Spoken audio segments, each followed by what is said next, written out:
They say the Cotswolds are some of the most beautiful countryside in England, but beauty can hide secrets. In the golden stone and quiet lanes, something lingers. Welcome to Ghosts of the Cotswolds. The Cotswolds is an area of outstanding natural beauty in the south of England, in the United Kingdom.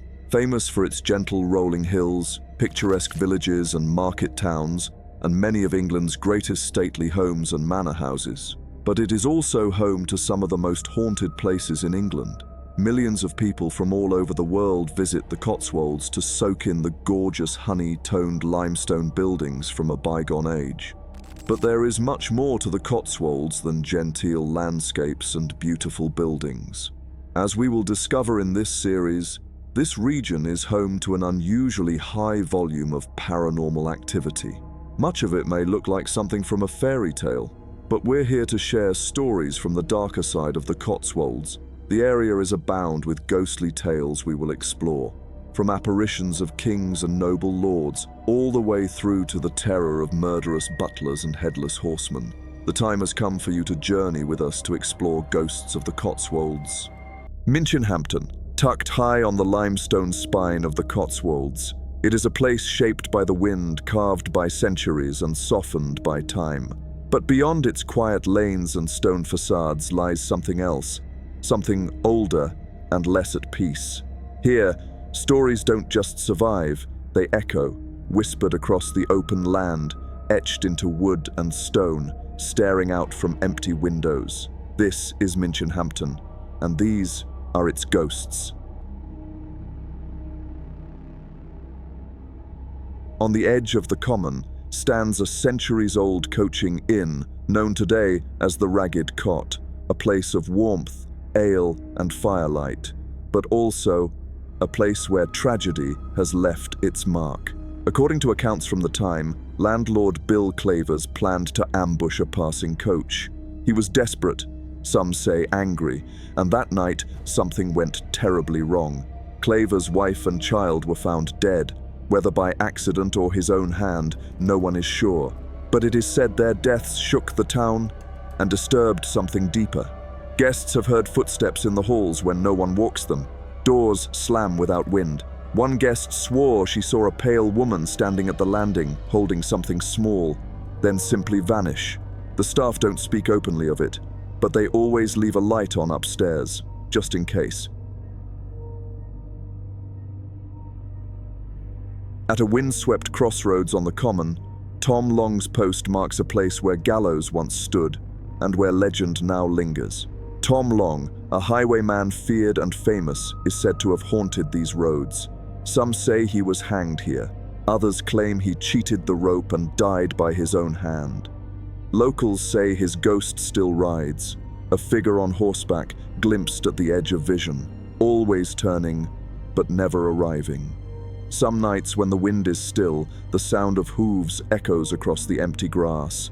Riders long gone, still running from justice. For centuries, this land has been used for grazing. Drovers brought cattle through here long before the road was paved, but one never left. Known in local legend as the Headless Cowman, his figure has been seen walking the common with a soft yellow light in his hand, always at twilight, always silent. Walkers have described a sudden stillness, followed by a presence at their side. No sound, no breath, just cold air and the prickling certainty of being watched. The cowman never speaks, but he does not need to.